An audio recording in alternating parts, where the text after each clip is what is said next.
dear friends, welcome to MK Legal Shiksha the way of learning. Dear legal aspirants, Haryana judiciary ने अपनी official result out हो गया है और कट ऑफ आ गई है। जितना भी क्योस्क माइंड में था सब दूर हो गया है और अभी कट ऑफ जो है जनरल की एक्सपेक्टेड से कुछ ज़्यादा ही आई है। इतना हम लोगों ने भी उम्मीद नहीं किया था कि एक्सपेक्टेड कट ऑफ यहाँ तक जाएगी। जो एक्सपेक्टेड कट ऑफ हम आपके साथ डिस्कस कर रहे थे अभी तक, उससे कट ऑफ थोड़ी सी ज़्यादा चली गई है। इट हैपन सम टाइम कि होता है, बट फॉर दोज कैंडिडेट्स जिनका सिलेक्शन हो गया है, जिन्होंने 356 के आंकड़े को पार कर लिया है जनरल में, तो उन सबको मेंस का प्रिपरेशन करना चाहिए और जो इससे नीचे उनको भी करना चाहिए। मैं तो कहता हूँ, देखिए लास्ट एग्ज़ाम तो नहीं था जिन स्टूडेंट्स का नहीं हो पाया है किसी भी रीज़न से, लेकिन ये हमें एग्ज़ाम इस बात का एक एक्सपीरियंस देके जाता है कि हम लोगों के ड्रॉबैक्स क्या हैं। पहले आज इस वीडियो में हम जानते हैं सभी कट ऑफ के बारे में, ठीक है, कि किसकी कितनी कट ऑफ है। Everything about cut off will be discussed in through out this video. So channel को सब्सक्राइब कर लें और साथ ही बेल आइकन को भी प्रेस करें। विदाउट डिले हम आगे चलते हैं। देखिए, हरियाणा जुडिशियल सर्विस ने कल अपना HPSC की साइट पे रिजल्ट अपडेट कर दिया है और मेंस के लिए शॉर्टलिस्ट कर लिया गया कैंडिडेट्स को। अब जनरल कैटेगरी की जो कट ऑफ गई है, जनरल कैटेगरी की जो कट ऑफ है वो 356 मार्क्स गई है। कहीं ना कहीं इसको 330 से 340 के बीच में माना जा रहा था, लेकिन कट ऑफ यहाँ पे थोड़ी सी ज़्यादा ही चली गई है। वैकेंसीज़ की अगर मैं बात करूं तो जनरल कैटेगरी में 166 वैकेंसीज़ थी और इसके लिए टोटल जो है ना 160 10 का मल्टीप्लाई होता है तो 1660 प्लस 12 जो है वो आपके ब्रैकेटेड स्टूडेंट्स होते हैं, जहां पे टोटल आपका 1672 इतने कैंडिडेट्स को यहाँ पे मेंस के लिए क्वालिफाई किया गया है इन जनरल कैटेगरी। यानी कि 1672 स्टूडेंट्स के मार्क्स जो है 356 से ऊपर है। तो ये तो कि जनरली कट ऑफ। ये अगर मैं स्केड्यूल्ड कास्ट की SC की बात करूं तो 200 पे SC की कट ऑफ गई है। कितने पे गई है? 200 पे। पोस्ट वाइज भी बात कर लेते हैं। टोटल 44 पोस्ट थी। SC के लिए पोस्ट कितनी थी? 44 पोस्ट था। इन 44 पोस्ट में जो आपको कैंडिडेट्स लिए गए हैं 44 पोस्ट के लिए, वो 440 कैंडिडेट्स लिए गए हैं। कितने लिए गए हैं? 440। ठीक है, तो यानी कि SC में अभी 440 कैंडिडेट्स को आगे compete करना है for the mains examination. Backward class की हम बात कर लें तो बैकवर्ड क्लास A में 266.40 मार्क्स आए हैं कट ऑफ जो है। और यहाँ पे टोटल नंबर ऑफ पोस्ट की मैं बात करूँ तो 22 पोस्ट थी, जिसके लिए 220 कैंडिडेट्स को क्वालिफाई कराया गया है। कितने कैंडिडेट्स को? 220 कैंडिडेट्स को, जिनके ने स्कोर किया है 266.40 से। BC-B है जो ऑब्वियसली BC-A से ज़्यादा जाती है। यहाँ पे आपके बैकवर्ड क्लास में 2 कैटेगरी हैं, क्लास A और क्लास B। तो जो क्लास B है उसमें टोटल 11 वैकेंसीज थी और इसके लिए 110 जो कैंडिडेट्स को क्वालिफाई कराया गया है। ये जो कट ऑफ है ये हम जनरल की एक्सपेक्ट कर रहे थे, लेकिन हमारी एक्सपेक्टेशन थोड़ी यहाँ पे सही नहीं उतरी। हो सकता है कभी कभी ऐसा हो जाता है। आई डोंट नो कि ऐसा क्यों हुआ। बाकी जितने फैक्टर्स को हम लोग एनालाइज कर पाए थे, हमें लगा था कि इतनी कट ऑफ जाएगी, बट चलिए कोई बात नहीं। 333.60 जो है वो आपकी बैकवर्ड क्लास में क्लास B की जो कट ऑफ है वो गई है। इकोनॉमिकल वीकर सेक्शन, अब EWS भी एक अलग से रिजर्वेशन हो गया है, तो इसका जो कट ऑफ गया वो 236.80 गया है। तो यहाँ आपने देखा कि जनरल की, स्केड्यूल कास्ट की, SC की, BC-A, BC-B और EWS की जो कट ऑफ है वो कितनी कितनी गई है। ये तो आप आते हैं आमतौर जो नॉर्मल रिजर्वेशंस होते हैं। अभी बात कर लेते हैं एक्स सर्विसमैन की। देखिए, हरियाणा में एक्स सर्विसमैन का कोटा है। हमारे जो भी फौजी भाई नेवी, आर्मी और एयरफोर्स में सर्विस करते हैं, मिनिमम 15 ईयर्स जो लोग वहाँ सर्व करते हैं, उनको एक्स सर्विसमैन की कैटेगरी में लिया जाता है। And I am really thankful to you. मैं सैल्यूट करता हूँ हरियाणा गवर्नमेंट को कि उन्होंने हमारे सोल्जर्स को ये एक बहुत ही गोल्डन अपॉर्चुनिटी दी है, बिकॉज वो सोसाइटी से 15 साल दूर रहते हैं, वो बॉर्डर्स के ऊपर हमारे देश को सिक्योर करते हैं। Just because of them we are able to become जज। आप और हम तैयारी कर पा रहे हैं जस्ट बिकॉज ऑफ देम। तो ये तो बहुत छोटा सा एक वेलफेयर कर पा रहे हैं हम उन लोगों के लिए, बिकॉज देखिए अराउंड वो 20 की एज में ज्वाइन कर लेते हैं नियर अबाउट, और अराउंड 40 के आसपास वो रिटायर होते हैं। एक एवरेज बता रहा हूँ मैं आपको। तो यही एज होती है जहाँ पे आदमी अपनी लाइफ को एंजॉय करता है, फ्रेंड्स में घूमता है, शादियाँ अटेंड करता है। देखिए वो जो कहते हैं जब देश में थी दिवाली वो खेल रहे थे होली, तो बॉर्डर के ऊपर तो बेचारे खून की होली खेलते हैं। आप देखते ही हैं न्यूज़ में क्या होता है। तो we really specially salute them and by heart my congratulations to all the ex serviceman who have been selected for this Haryana judicial. अब एक्स सर्विसमैन के रिजर्वेशन के बाद भी रिजर्वेशन है, यानी कि सब रिजर्वेशन कैटेगरी आती है, जर्नल, एससी, बीसीए और बीसीबी। जर्नल में जो है यहाँ पे 96.80, जो जर्नल की कैटेगरी गई है यहाँ पे ये 96.80 गई है। और जर्नल का मैं आपको बता दूं कि टोटल 8 वैकेंसी थी, जिसके लिए हमें 80 स्टूडेंट्स को क्या कराना था, यहाँ पे क्लियर कराना था, but only 66 student can qualify. Qualify कितने हुए हैं? 66 स्टूडेंट क्वालिफाई हुए हैं। जो आपके कैंडिडेट्स हैं जनरल के एक्स सर्विसमैन में वो 66 ही हुए हैं, जबकि 80 थे वहाँ पे।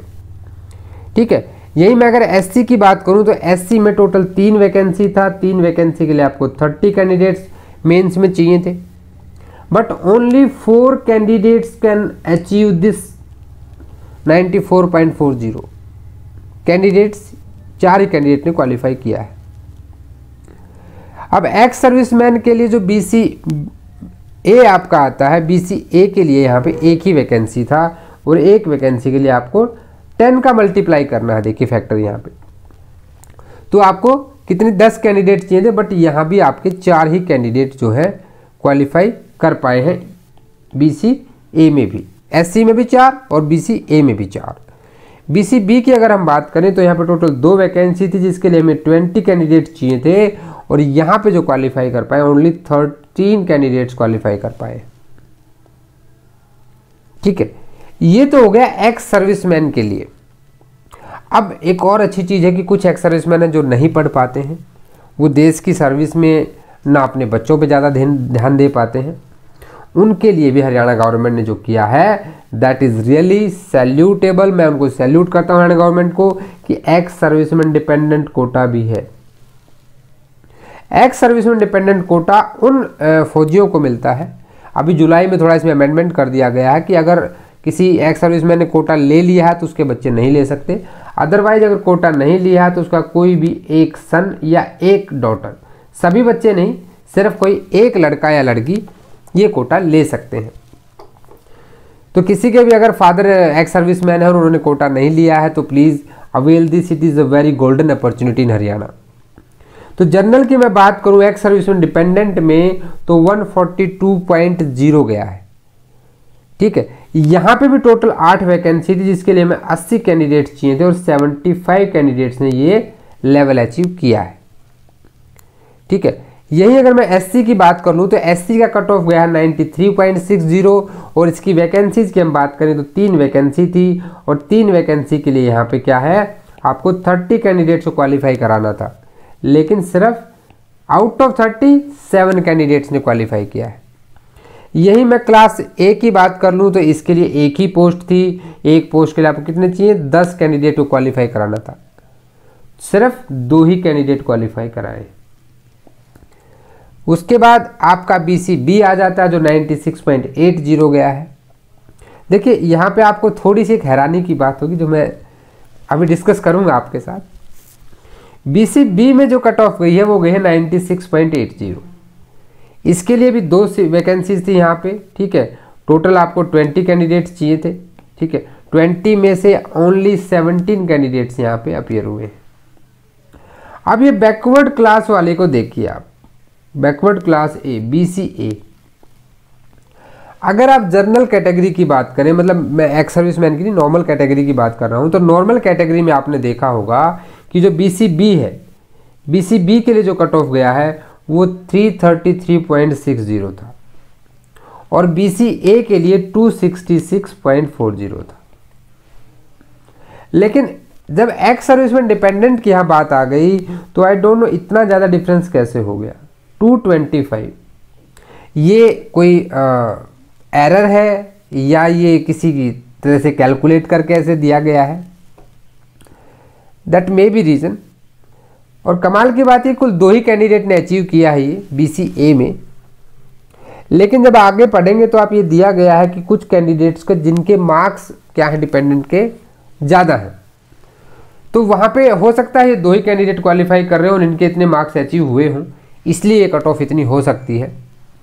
ठीक है, क्योंकि इसके आगे जब आप इस गाइडलाइंस पढ़ेंगे तो वहाँ पे क्लियरली ये चीज़ लिखी गई है कि जो डिपेंडेंट एक्स सर्विसमैन कोटा में आते हैं, अगर उन्होंने अपनी जर्नल जो उनकी नॉर्मल कैटेगरी है, journal SC ST BC BCA B जो भी है, उसमें अगर वो क्वालिफाई कर रहे हैं तो उसी में क्वालिफाई समझा जाएगा। ठीक है, तो हो सकता है जो BCA के 2 स्टूडेंट बचे हों उनके मार्क्स इतने आए हों, that may be a reason. ये तो हो गया एक सर्विसमैन डिपेंडेंट। अब स्पोर्ट्स कोटा की बात कर लें तो स्पोर्ट्स कोटा में जो है टोटल 3 पोस्ट थी, इसके लिए हमें 30 स्टूडेंट्स को क्वालिफाई कराना था, लेकिन सिर्फ 5 कैंडिडेट्स ही ये चीज़ क्वालिफाई कर पाए हैं और जो कट ऑफ गई है स्पोर्ट्स कोटा में जर्नल की वो 131.20 गई है। और SC BCA और BCB में कोई भी कैंडिडेट अवेलेबल नहीं था, यानी कि यहाँ पे आप देखेंगे तो टोटल नंबर ऑफ पोस्ट 4 है और इन 4 पोस्ट के लिए no one is available. Then हम अपना फिजिकली हैंडीकैप्ड की बात कर लेते हैं। जो फिजिकली हैंडीकैप्ड की हैं ये आपकी जो विजुअली हैंडीकैप्ड है, आंखों से जिनको जो प्रॉब्लम होती है, उनका गया है 102.40। टोटल यहाँ पे वही है, 3 नंबर ऑफ पोस्ट 3 था, 30 कैंडिडेट चाहिए थे, 17 कैंडिडेट क्वालिफाई कर पाए हैं। ठीक है, आपका जो इस कैटेगरी में आते हैं यहाँ भी सिर्फ 3 कैंडिडेट क्वालिफाई कर पाए हैं और 161 कट ऑफ है। ठीक है, इसके लिए 2 पोस्ट थी और यहाँ पे ओनली 5 कैंडिडेट क्वालिफाई कर पाए हैं और 108 कट ऑफ है। ठीक है, और जो अदर कैटेगरी में आते हैं उनके लिए आपका जो है 282 का कट ऑफ यहाँ पे गया है। तो ये तो था आपका टोटल कट ऑफ। ठीक है, कि किसका कितना कट ऑफ गया है उसके बारे में बताया गया है। और यहाँ कह दिया गया है कि जो डिफेंस के एक्स सर्विसमैन डिपेंडेंट कैटेगरी के कैंडिडेट्स हैं और उन्होंने अपनी नॉर्मल कैटेगरी से ज़्यादा मार्क्स क्वालिफाई किए हैं तो they will be considered in their normal category, उनको नॉर्मल कैटेगरी में रखा गया है। इससे हालांकि बेनिफिट ये हो जाता है कि बाकी स्टूडेंट्स को वहाँ जगह मिल जाती है। डियर लीगल एस्पिरेंट्स, ये तो टोटल था अपना कट ऑफ जो गया है। हमारी एक्सपेक्टेड कट ऑफ मैच नहीं कर पाई, इसके लिए एक्सट्रीमली सॉरी। हम लोगों ने काफ़ी कोशिश किया, लेकिन माय डियर लीगल एस्पिरेंट्स, जिन कैंडिडेट्स का क्वालिफाई हो गया है, ठीक है, जो क्वालिफाइड हो गए, they will prepare for the mains now definitely. But मैंने पहले भी एक चीज़ कही है कि जो कैंडिडेट्स किसी भी वजह से क्वालिफाई नहीं कर पाए उनको मेंस की तैयारी 200% करनी चाहिए। यानी ये अगर 100 कर रहे हैं ना तो आपको 200 करनी चाहिए। रीज़न भी है, अरे ज़रूरी नहीं है कि आप सिर्फ एग्ज़ाम हॉल में बैठकर लिखें। भाई क्वेश्चन पेपर तो आएंगे ना, हम उन्हें बैठ के सॉल्व करेंगे, घर पे बैठ के सॉल्व करेंगे। ये एग्ज़ाम लास्ट था क्या? 2021 एग्ज़ाम लास्ट था क्या? नहीं। क्या सिर्फ हरियाणा में ही जज बन सकते हो? नहीं। आपको अगर टारगेट आप बना लिए हो कि मुझे जज बनना है, आपको क्या बनना है? जज बनना है, मैजिस्ट्रेट बनना है, जुडिशियल ऑफिसर बनना है, तो भाई ऐसे नहीं है। आपका सपना कोई एक रिजल्ट नहीं तोड़ सकता। Sometimes failure is good. आप कहेंगे कि अजीब बात कर रहे हैं, मैं रीज़न बताता हूँ। कहते हैं कि एक हरियाणा के आप ज़्यादातर कैंडिडेट्स होंगे, तो हरियाणा में कहावत है कि चोट खाया हुआ आदमी ना, ठीक है, बहुत संभल के चलता और उसे पता होता है कि क्या करना है। तो भाई देखो मेरे प्यारे लीगल एस्पिरेंट्स, जिन स्टूडेंट्स का नहीं हो पाया है, दे मस्ट एनालाइज देमसेल्फ। एक एनालिटिक करना है आपको। मैंने आपको उस दिन भी बताया था, आपको देखना है कि आपका ड्रॉबैक कहाँ रहा है। नेक्स्ट टाइम, इस बार देखिए मेंस का प्रिपरेशन हम साथ साथ करेंगे ताकि नेक्स्ट टाइम हमें मेहनत कम करनी पड़े। और मेंस का करेंगे तो प्री तो हो ही जाना है, प्री तो हो ही जाना है। जो कैंडिडेट सच में जज बनना चाहते हैं, please don't take rest. Next vacancy जो है मोस्ट प्रोबेबली आपकी 2023 में आ सकती है, मोस्ट प्रोबेबली 23 या 24 भी हो सकता है। ये इलेक्शन फैक्टर भी इसमें फैक्टर हो सकता है। आपको देखिए प्रिपरेशन अभी से करना है। मेरा ये मानना है अगर किसी भी लीगल एस्पिरेंट्स को जज बनना है तो ही नीड अराउंड 1.5 ईयर, जिसमें से कि 12 मंथ तो आपका है सिलेबस को कवर करने का और 6 मंथ आपका है प्रैक्टिस का। बट साथ ही साथ मैं एक एग्जांपल से आज आपको ये चीज़ क्लियर कर देना चाहता हूँ। आप एग्जांपल देखिएगा मेरा। मान लीजिए आप पढ़ने जा रहे हैं, क्या आप ट्रायल पढ़ेंगे। क्या पढ़ रहे हैं आपने पढ़ा ट्रायल। सीआरपीसी का हम छोटा सा टॉपिक डिस्कस करते हैं। देखिए प्लीज़ समझिएगा इस चीज़ को।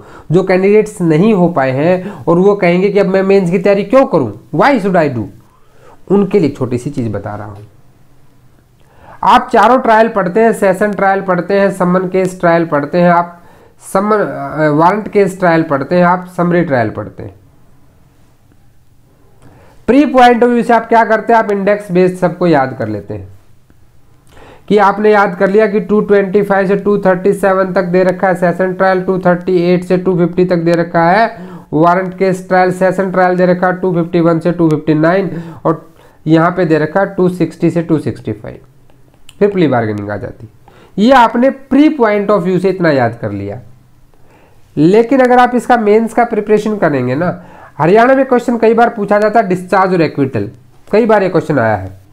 अब मान लीजिए डिस्चार्ज पूछ लिया जाता है, डिस्चार्ज बाय हूँ, मैजिस्ट्रेटशिप क्या, या डिस्चार्ज बाय जज है, डिस्चार्ज बाय जज पूछा आपसे, क्या पूछा, डिस्चार्ज बाय जज, ये क्वेश्चन लिखो।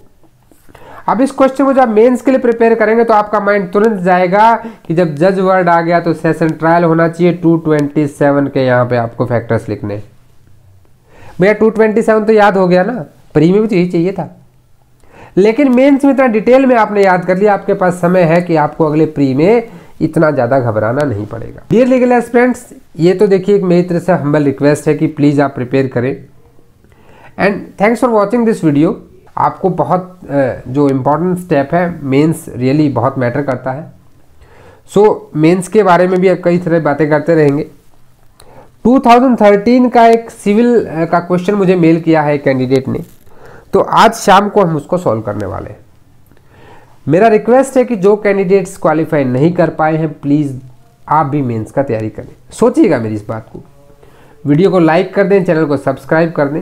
आप मुझे मेल कर सकते हो, टेलीग्राम ग्रुप का भी ज्वाइन करें और कमेंट करके ज़रूर बताएं कि आपको ये वीडियो कैसा लगा।